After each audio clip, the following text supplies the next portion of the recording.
কাজী নজরুল ইসলাম কি বিদ্রোহী ছিল? ব্রিটিশ অন্যায় করেছে এটা বলার কারণে কাজী নজরুল ইসলামকে বলা হলো বিদ্রোহী কবি, কথা ঠিক কিনা? আর ভারতবর্ষের সময় ব্রিটিশ সরকারের সময় একটা কবি ছিল যার মুস ভেকু দিয়ে আলোক করলে মুখ দেখা যায়, কথা বলে কি কবি ভেকু দিয়ে মুস আলোক করলে দেখা যায়, ওর মুখ দেখা যায়, তা কি কত বিশ্ব কবি।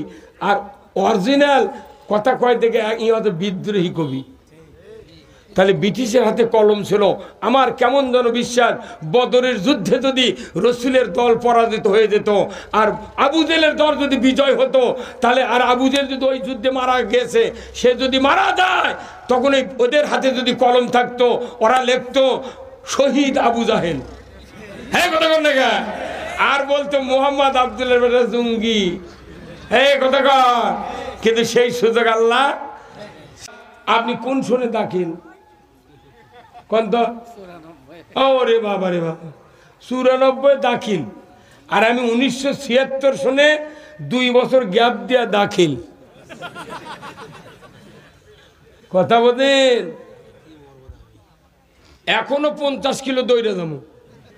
মোট টাকা মারে ধরে খায়া মানুষ কয় গরিব দেশ, কিছু নেই। সবচেয়ে দুর্নীতি হচ্ছে এই কৃষি বিভাগে আর এই বিদ্যুৎ বিভাগে। এই বিদ্যুৎ গুলা কি অবস্থা রে! আহা, আমার টাকাতে মিটার কিনেছি, প্রতি মাসে 10 টাকা ভাড়া। আমার বাড়ি আমি করছি ইটা দিয়ে, আমার বাড়ি করছি আমি মাটি দিয়ে, আমার জায়গা আমার টাকার বাড়ি, সারা বছর পড়াশোনা করছে, 800 টাকা ভাড়া দিচ্ছে আর রুমের। আমার বাড়ি করছে, আমি ভাড়া দেবো।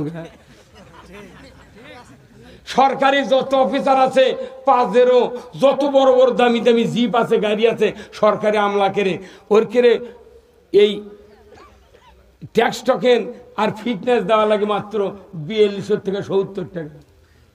আর আমরা যদি গাড়ি কিনবার যাই, কয় হুজুর আপনার তো বহু ইনকাম, তাহলে 50,000 25,000 করে 50,000 দেওয়া লাগবে। ওরা সরকার অবতার তেল ফ্রি পায়, গাড়ির টাকা লাগে না, টায়ার পায়, মুটি পায়, আবার ওরাই আবার ভোট লিয়ে যা, ওর খেয়ে বেতন বাড়ায়, আর আমাকে কতটা আলুর চোষা খায়।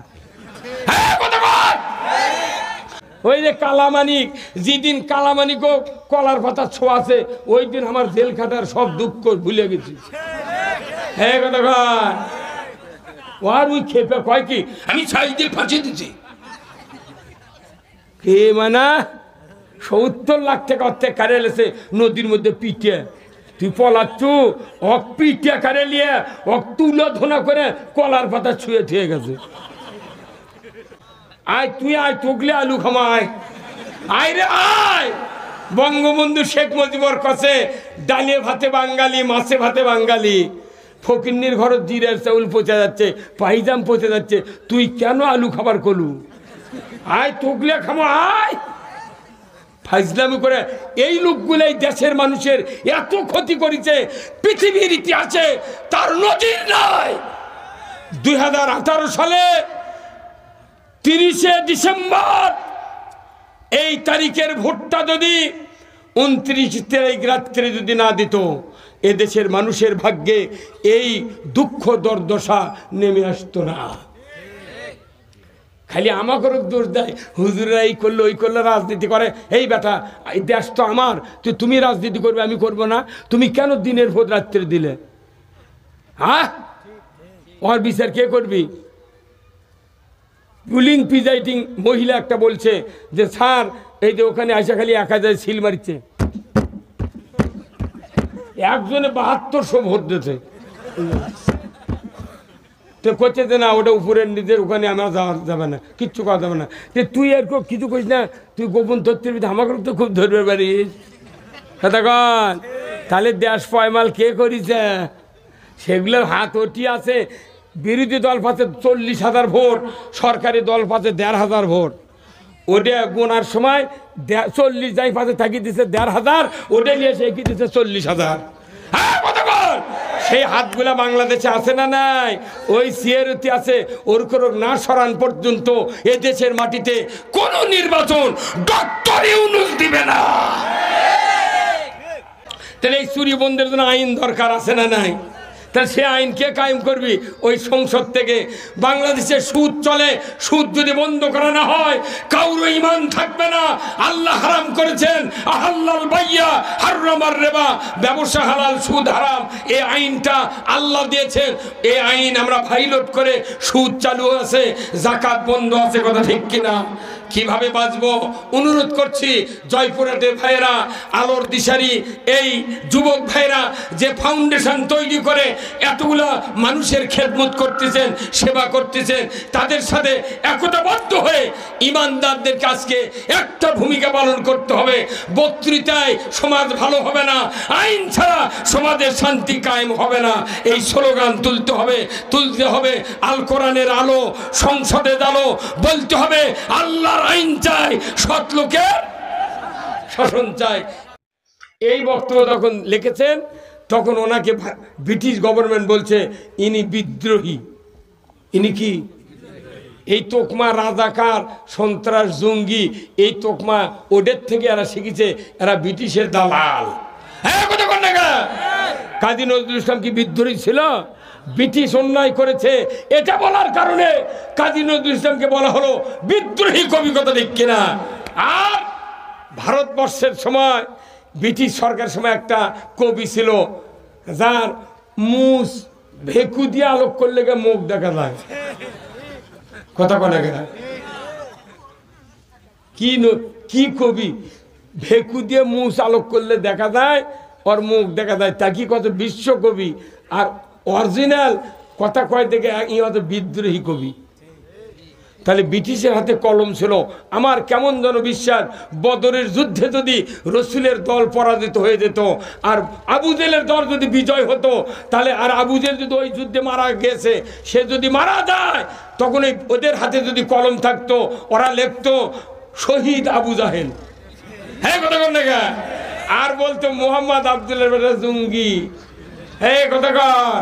কিন্তু সেই সুযোগ আল্লাহ 313 জন সাহাবী বদরের যুদ্ধে তখন প্রতিজ্ঞা করে রসুলের হাতে বাইয়াত গ্রহণ করে সূর্য সন্তানের মতো বদর প্রান্তরে নেমে বলেছিলেন আমাদের বুকে এক ফোঁটা রক্ত থাকা পর্যন্ত বদর প্রান্তর কাফেরের হাতে ছেড়ে দিতে রাজি নয়। এই প্রতিজ্ঞা করার সাথে সাথেই আল্লাহ তাআলা বুঝতে পারলেন এত কঠিন প্রতিজ্ঞা কেউ দুনিয়াতে করে নাই। আমি এদের প্রতিজ্ঞার কারণে 5000 ফেরেশতা বদর প্রান্তরে সাহায্যের জন্য নাজিল করেছিলাম। দেখুন আল্লাহু আকবার। গত 5ই আগস্টের আগে জুলাইয়ের 14 তারিখ থেকে এই বাংলাদেশের সূর্য সন্তানগুলি, ছোট ছোট বাচ্চা ক্লাস 4 থেকে শুরু করে ভার্সিটি পর্যন্ত, যাদের স্ত্রী নাই, মা বাবার মায়া মমতা নাই, সংসারের মায়া নাই, প্রতিজ্ঞা করেছিল বাংলাদেশের মানুষের মুখে হাসি ফুটাবো, তাতে জীবন যাই যাক। আল্লাহ তাআলা এই প্রতিজ্ঞার কারণে ফেরেশতা দিয়া এই বাংলার জমিনে ইসলামের পথ প্রশস্ত করে দিয়েছে। আমরা এই পথকে আর বাধাগ্রস্ত করতে রাজি নই। যারা বাধাগ্রস্ত করবে তাদের বিবেক নাই, তাদের বুঝ নাই। আল্লাহ তাদেরকে বুঝ দিক। দরকার আমিন। ভাইরা আমার, বহু বক্তৃতা শুনেছি এই জীবনে।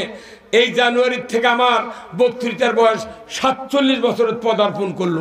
47। ওই আমার সাইদুল ভাই, আপনি কোন শুনে দাখিল? কোন তো? ওরে বাবা রে বাবা, 94 দাখিল। আর আমি 1976 সনে 2 বছর গ্যাপ দিয়া দাখিল। কথা বলেন। এখনো 50 কিলো দৌড়ে যাবো।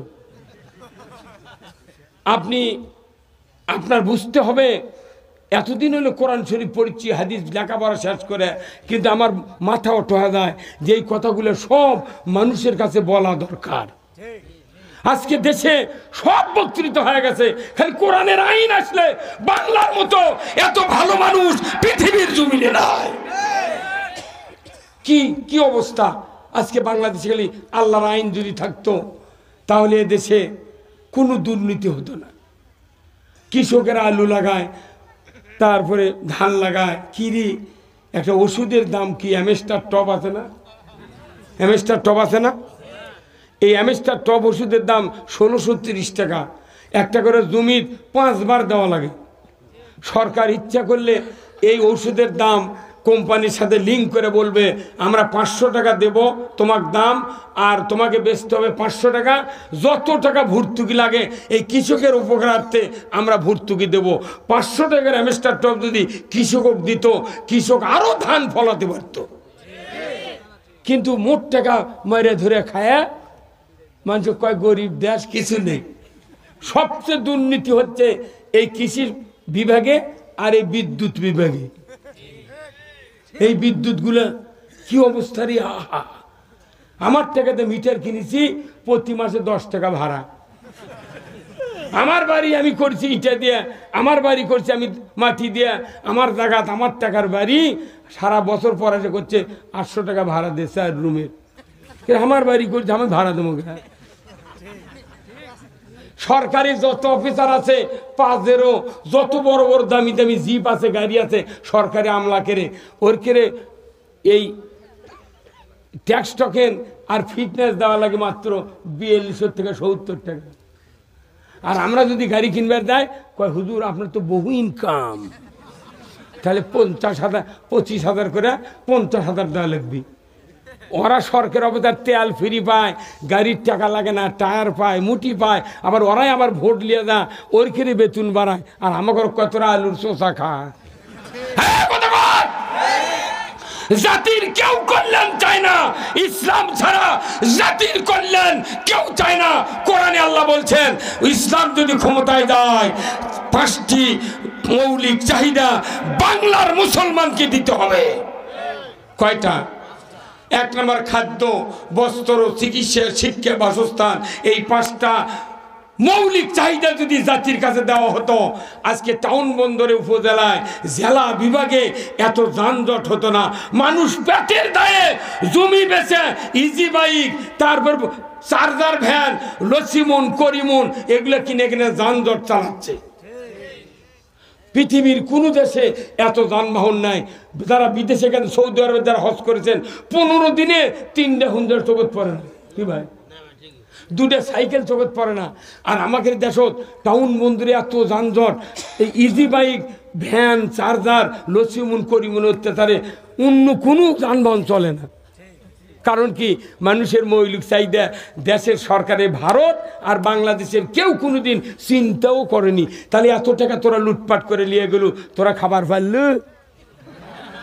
হ্যাঁ, মানে ওই যে কালামানিক, যেদিন কালামানিক কলার পাতা ছোঁয়াছে, ওই দিন আমার জেল খাটার সব দুঃখ ভুলে গেছি।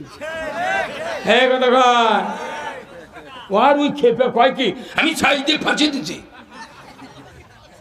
কে মানে 70 লাখ টাকা অর্থে কারে লেছে নদীর মধ্যে পিটে, তুই পলাচ্ছু, অক পিটে কারে লিয়ে অক তুলো ধনা করে কলার পাতা ছুঁয়ে থুয়ে গেছে। পরাগ যদি গর্ত ফালাবে চাও, নিজে গর্ত পড়া লাগে। কি আশ্চর্য, বিচারপতি হয়ে অন্যায় করিস, তোর বিবেকে বাঁধে না? সাইদির মতো লোক এই কামটা করিছে, তুই কি জন্য এইগুলি করলু? তাদের শক্তি ছিল না, তারা উপরে থেকে যা নির্দেশ দিয়েছে তাই করেছে। সিনহা দিয়ে মোট ফাঁসি দিয়ে লিয়ে অকাশে তুই দেশ ছাড়, মৌত পর্যন্ত আসতে পারবো না। সিনে, আরে সিনে রে, এসকে সিনে অস্ট্রেলিয়া আছে। ওই যে ফখরুদ্দিন, ওই যে ফখরুদ্দিন মঈনুদ্দিন বাংলাদেশে এই যুদ্ধবিরোধী ইস্যু শুরু করে ওরা ওই যে গেছে। ওই বেটা আবার কছে যে আলু খান, ভাতের পরিবর্তে আলু খান। আয় তুই আয়, টুকলে আলু খামায়, আয় রে আয়। বঙ্গবন্ধু শেখ মুজিবর কছে ডালে ভাতে বাঙালি, মাছে ভাতে বাঙালি। ফকিন্নির ঘর জিরার চাউল পচে যাচ্ছে, পাইজাম পচে যাচ্ছে, তুই কেন আলু খাবার করলু? আয় টুকলে খামো, আয়। ফাইজলামি করে এই লোকগুলাই দেশের মানুষের এত ক্ষতি করেছে, পৃথিবীর ইতিহাসে তার নজির নাই।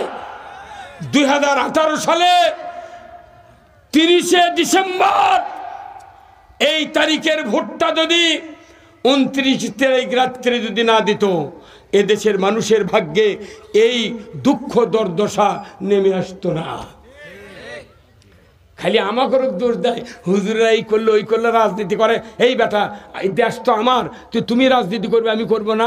তুমি কেন দিনের ভোট রাত্রে দিলে? হ্যাঁ, ওর বিচার কে করবি? পুলিং প্রিজাইডিং মহিলা একটা বলছে যে স্যার এই যে ওখানে আইসা খালি 1000 সিল মারিচ্ছে, একজনে 7200 ভোট দিয়েছে। তো করছে যে না ওটা উপরের নিজের, ওখানে আমার যাওয়া যাবে না, কিচ্ছু করা যাবে না। তো তুই আর কিছু করিস না, তুই গোপন তথ্যের ভিতরে আমাকে তো খুব ধরবে পারিস কথা কন। তাহলে দেশ পয়মাল কে করিছে? সেগুলোর হাত ওটি আছে। বিরোধী দল পাচ্ছে 40,000 ভোট, সরকারি দল পাচ্ছে 1,500 ভোট। ওটা গোনার সময় 40 যাই পাশে থাকি দিচ্ছে 1,500, ওটা নিয়ে সে কি দিচ্ছে 40,000। হ্যাঁ কতক্ষণ? সেই হাতগুলা বাংলাদেশে আছে না নাই? ওই সিয়ারতি আছে। ওর কোনো না সরান পর্যন্ত এদেশের মাটিতে কোনো নির্বাচন ডক্টর ইউনূস দিবে না। আমরা এদেশে শান্তি যদি কায়েম করতে চাই, এখন চলুন কোরআন কি বলে একটু শুনি। আল্লাহ তাআলা কোরআনে বলছেন, ইন্নাদ-দীনা ইনদাল্লাহিল ইসলাম, নিশ্চয় আমি আল্লাহ আমার কাছে ইসলাম নামক জীবন ব্যবস্থা সবচেয়ে প্রিয়। বান্দা তোমাদের কাছে ইসলাম নামক জীবন ব্যবস্থা প্রিয় যদি করতে পারো, আমি আল্লাহ বলে দিচ্ছি দুনিয়ার শান্তি হবে, আখিরাতের মুক্তি হবে। দেখুন আল্লাহু আকবার। ইসলাম পাঠিয়েছেন কে? আজকে কি ইসলাম বাংলাদেশে কায়েম আছে? কোনদিন কি দেখেছেন? তাহলে কি হলো? আল্লাহর দেওয়া জীবন ব্যবস্থা ইসলাম আল্লাহর কাছে প্রিয়, আমাদের কাছে এখনো প্রিয়।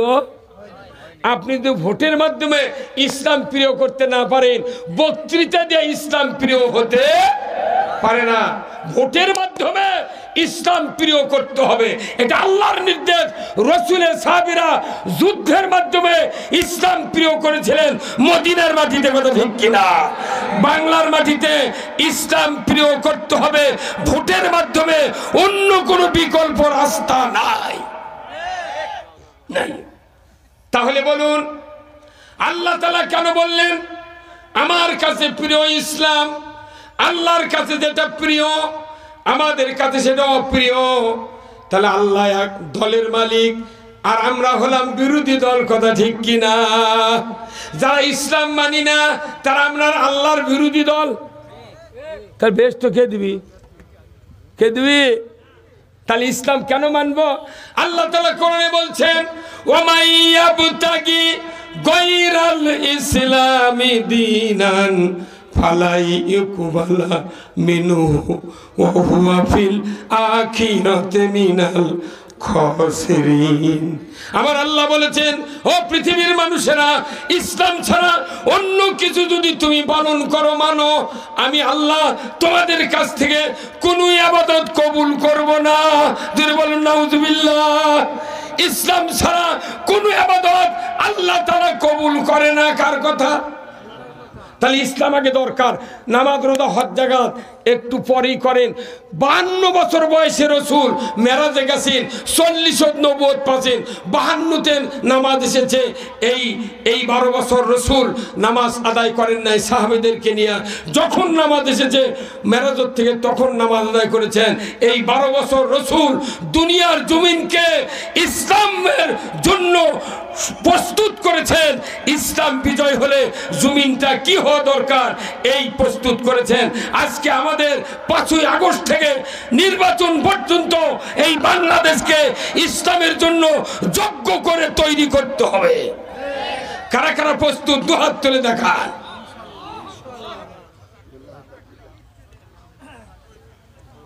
ইসলামের জন্য আমাদেরকে প্রস্তুত করতে হবে। দেশ কেউ করে দেবে না, আমাদেরকে করতে হবে।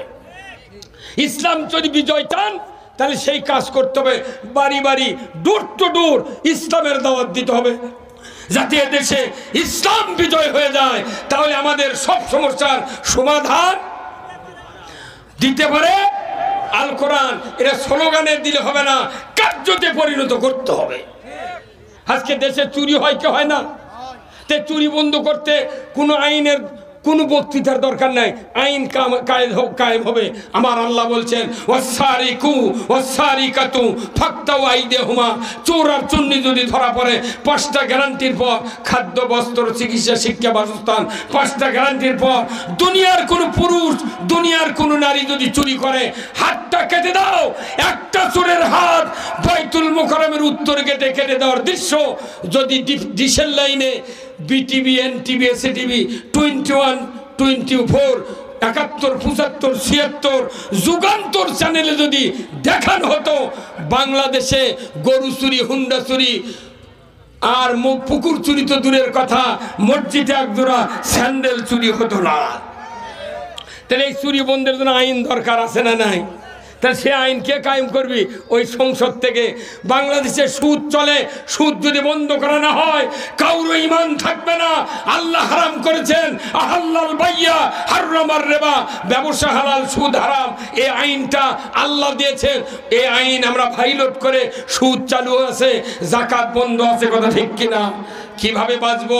অনুরোধ করছি জয়পুরহাটের ভাইয়েরা, আলোর দিশারি এই যুবক ভাইয়েরা যে ফাউন্ডেশন তৈরি করে এতগুলা মানুষের খেদমত করতেছেন, সেবা করতেছেন, তাদের সাথে একতাবদ্ধ হয়ে ইমানদারদের কাছে একটা ভূমিকা পালন করতে হবে। বক্তৃতায় সমাজ ভালো হবে না, আইন ছাড়া সমাজের শান্তি কায়েম হবে না। এই স্লোগান তুলতে হবে। আল কোরআনের আলো, সংসদের আলো, বলতে হবে আল্লাহর আইন চাই, সৎ লোকের শাসন চাই। এটাই হলো মূল বক্তব্য। কথা বলতে সবচেয়ে মূল বক্তব্য এটা। আসুন আল্লাহ তাআলা আমাদের সকলকে দিন বুঝার, দিন পালন করার তৌফিক দান করুন, বলুন আমিন। আমরা জাতির কাছে একটা প্রত্যাশা চাই যে আজকে জাতি যেভাবে সোচ্চার হয়েছে, এই সোচ্চার জাতিকে আর বিভ্রান্ত করা যাবে না। আমরা কারো বিরুদ্ধে কথা বলবো না। আমরা চাই কোরআনের শাসন। কি চাই? কোরআনের শাসন। আজকে আপনাদের সামনে একটু ব্যাগ যাবে আলোর দিশারি যুবক ভাইদের একটু এই কাজকে একটু এনকারেজ দেওয়ার জন্য, হেল্প করার জন্য, তাদেরকে একটু সংকট থেকে মুক্তি দেওয়ার জন্য কিছু টাকা আপনাকে দিতে হবে। আসুন না, যে ভলেন্টিয়ার ভাইরা ব্যাগ নেওয়া যাবে আপনাদের কাছে একটু হাত পাতলাম, যার যা পকেট আছে একটু দিবেন। আল্লাহ তাআলা আপনাদের সকলকে দিনের জন্য কবুল করুক। জোরে কোন আমিন, জোরে বলুন না আমিন। ভাইয়ের আমার, আজকের ধন্যবাদ এই যুব সমাজকে, তারা যে এত বড় একটা কল্যাণকর কাজে হাত দিয়েছেন। তারা আমরা শুনলাম অনেক প্রকার রুগী, অনেক প্রকার সিজারের রুগী, অনেক অসুস্থ, অনেক বিধবা, অনেক বিবাহের ব্যাপারে তারা সহযোগিতা করছেন। জাতির কাছে তাদের সুনাম অনেক অগ্রগণ্য ভূমিকা রেখেছে। আসুন আমি তাদের জন্য একটু হাত পাতলাম। দয়া করে যুবক ভাইদের এই ভালো কাজকে আরও প্রসারিত করার জন্য যে প্রচেষ্টা, যে দান সৎকা, তাদের সাথে পরামর্শ দিয়ে একটু সহযোগিতা করবেন আমি আপনাদের কাছে অনুরোধ করছি। আর আমি আপনাদেরকে বিরক্ত করতে চাই না। খুব তাড়াতাড়ি ভাই, রাত্রি অনেক হয়ে গেছে, আমি অনেক আগে এসেছি, কিন্তু বক্তার সংখ্যা অনেক বেশি হওয়ার কারণে আজকে বক্তৃতা গভীর রাত্রিতে আমাকে হাজির হতে হয়েছে। আসুন না, আল্লাহ তাআলা আমাদের সকলকে যেন দ্বীনের জন্য কবুল করেন। ভাই একটু ব্যাগে রুমালে যা যাচ্ছে একটু দিবেন। আল্লাহ তাআলা যেন আমাদের সকলের এই দান কবুল আর মঞ্জুর করে নেন। আমরা কেউ উঠব না, আমরা দোয়া করব, দোয়া করে তারপরে চলে যাব। আমি সকল বিদেশ থেকে অনেকেই টাকা পাঠিয়েছেন, বিদেশ প্রবাসী ভাইরা অনেক টাকা দিয়েছেন। আল্লাহ যেন ওনাদেরকে সুস্থ অবস্থায় বিদেশে টাকা কামাই করার তৌফিক দেন এবং সুস্থ অবস্থায় যেন ওনারা পিতামাতা, স্ত্রী, মা বোনের কোলে ফিরে আসেন, এই জন্য দোয়া করি। আমার ভাইরা, এই আলোর দিশারি ফাউন্ডেশনের উদ্যোগে আজকের এই বিশাল তাফসিরুল কোরআন মাহফিলে একটি মাত্র আওয়াজ হবে, আমরা সব দেখেছি, এখন ইসলাম দেখতে চাই। কথা ঠিক কিনা? এটাই হলো আমাদের মূল বক্তব্য। অনেক বক্তৃতা হয়েছে, সোয়াবের বক্তৃতা, কিন্তু সোয়াব দিয়ে বাংলাদেশে শান্তি আসে না। একমাত্র শান্তি আসবে কোরআনের আইনের মাধ্যমে। যারা আসুন একটু হাত তুলে দোয়া করব, কেউ যাবেন না, আমরা সবাই মিলে আল্লাহর কাছে দোয়া করব। আল্লাহ তাআলা যেন আমাদের আজকের এই কোরআনের মাহফিল কবুল আর মঞ্জুর করেন। আল্লাহ যেন পৃথিবীর সকল জায়গায় মানুষগুলি যারা বসবাস করে বাংলাদেশি সবার অন্তরে যাতে ইসলাম বিজয়ের তামান্না সৃষ্টি করে দেয়। জোরে কোন আল্লাহুম্মা আমিন। একটু জিকির করেন লা ইলাহা, জোরে লা ইলাহা, জোরে লা ইলাহা ইল্লাল্লাহ, লা ইলাহা, লা ইলাহা ইল্লাল্লাহু মুহাম্মাদুর রাসূলুল্লাহ। ভাইজানেরা, আমার রসুলের পিছনে নামাজ পড়েছিলেন হযরত উমর ফারুকের মতো একজন ব্যক্তি, যিনি 26 বছর পর্যন্ত কাফের ছিলেন, যিনি রসুলের বিরুদ্ধে আন্দোলন করে কাল্লা কাটার জন্য উদ্যত হয়েছিলেন। সেই মানুষটাও 10 বছর তার পেছনে নামাজ পড়ে অর্ধেকটা পৃথিবীর রাজত্ব চালানোর যোগ্যতা পেয়েছিলেন। ওই রকম যোগ্যতা লোক আমাদের দেশে যদি নাও তৈরি করতে পারি, যে যোগ্যতা সম্পন্ন লোক আছে তাদের ভয়ে বাতিলের আতঙ্ক শুরু হয়ে গেছে। এরাই যদি ক্ষমতায় যায় আমাদেরকে আর ক্ষমতায় যাওয়ার সুযোগ হবে না। এই জন্য আমাদের বিরুদ্ধে এত ষড়যন্ত্র। আমি ভাইদেরকে বলবো, ভাই আপনিও মুসলমান, আপনি ইমানদার, সবাই মিলে দেশে ইসলাম বিজয় করব। কারো উপর কোনো আক্রোশ নাই, কোনো রেষারেষি নাই, কোনো বিরোধিতা নাই। সবাইকে মিলে আমরা এদেশে ইসলাম বিজয় করতে চাই। জোরে বলুন আল্লাহু আকবার। ভাইজানেরা, আসুন আল্লাহ তাআলা আমাদের সকলকে আজকের এই কোরআনের মাহফিল কবুল আর মঞ্জুর করুন। আল্লাহ তাআলা মা বোনেরা যারা আছেন, মা বোনদেরকে 4টি কাজ করতে হবে। আল মারাতু সাল্লাত খামসাহা ওয়া সামাত শাহরাহা ওয়া হাসানাত ফারজাহা ওয়া আতাত বালাহা ফালতাদখুলুল জান্নাতে আবওয়াবুশ শাদ। আমার রাসূল বলছেন, মায়েদের 4 কাজ: 5 ওয়াক্ত নামাজ, 1 মাস রমজানের রোজা, পর্দায় থাকা, স্বামীর খেদমত করা। এই 4টি কাজ যদি মায়েরা করতে পারেন, আল্লাহর নবী বলেছেন 8টা জান্নাতের দরজা খুলে দেওয়া হবে। যে কোনো দরজা দিয়ে আল্লাহর বান্দিরা বেহেশতে যাবে, কেউ বাধা দেবে না। তাই আসুন আজকের যুবক ভাই সহ মুরব্বিরে কেরাম যারা আছেন, যদি আলোর দিশারি ফাউন্ডেশনে কিছু হেল্প করতে চান, 1000, 2000, 5000 টাকা বিদেশিরা দিয়েছেন, আপনারাও তারা দিবেন। একটু বাকি যদি দিতে পারেন নাম লিখে পরে দিবেন। আল্লাহর কাছে দোয়া করব আল্লাহ তাআলা যেন এনাদেরকে এই কাজে আরো অগ্রণী ভূমিকা পালন করার তৌফিক দান করেন। বলুন আমিন। আমি আপনাদের কাছ থেকে বিদায় নিচ্ছি, বিদায় নেব। সম্মানিত সভাপতি সাহেবের কাছে দোয়া চাই, কর্তৃপক্ষের কাছে দোয়া চাই। সবাই মিলে জাতির এই ক্লান্তি লগ্নে আল্লাহর কাছে তাহাজ্জুদ পড়ে প্রত্যেকেই দোয়া করতে হবে, আল্লাহ তুমি আমাদেরকে ইসলামের মতো একটা জীবন ব্যবস্থা বাংলাদেশে কায়েম করে দাও। যখন আল্লাহুম্মা আমিন। আমরা যদি এই আপনাদের এই জয়পুরহাটের বিশাল নাম কি আপনার? মোহাম্মদ বেলাল হোসেন। 1000 টাকা ধরে কোন মারহাবা। আল্লাহ তার বাবার জন্য দোয়া চাই, বাবার কবরখানা জান্নাতের বাগান বানায় দেন। আল্লাহ বেলাল ভাইয়ের হায়াত দারাজ করে দেন, তার বংশে যারা জীবিত আছে সকলকে হায়াতে তয়বা দান করে দেন। ধরে কোন আমিন। লিল্লাহি তাকবীর। আমি কমপক্ষে 200 বার আব্বাস আলী খানের বক্তব্য শুনেছি, টিএসটিসি রোকন সম্মেলন সহ। আমি বহু মানুষ দেখেছি পৃথিবীতে, আমি এনার মুখে কোনোদিন হাসি দেখতে পাইনি। কি ভাবুক, কি সাহিত্যিক, কি জ্ঞান গর্ব কথা, কোনোদিন হাসেনি। এমনভাবে সম্মেলনে বসে থাকতেন। এই মানুষটা এই গ্রামের এই এলাকারই বাসিন্দা, শুয়ে আছেন গোরস্থানে। আল্লাহ যেন ওনাকে জান্নাতুল ফেরদাউসের মেহমান বানায়। ধরে কোন আল্লাহুম্মা আমিন। তার পথ ধরে যারা ইসলামী আন্দোলনের পথে শরিক হয়েছেন এবং যারা এখনো হন নাই, সকলকে আহ্বান জানাচ্ছি, যে মায়েরা ইসলামী আন্দোলনে শরিক হয়েছেন, যে বাপজানেরা ভাইজানেরা শরিক হয়েছেন। মুশফিক নামে একজন আল্লাহর বান্দা, ছোট্ট বাচ্চা মারা গিয়েছেন। আল্লাহ ওনাকেও যেন জান্নাতুল ফেরদাউস নসিব করে দেয়। জোরে কোন আমিন। এই জন্য আমার খুব আশা ছিল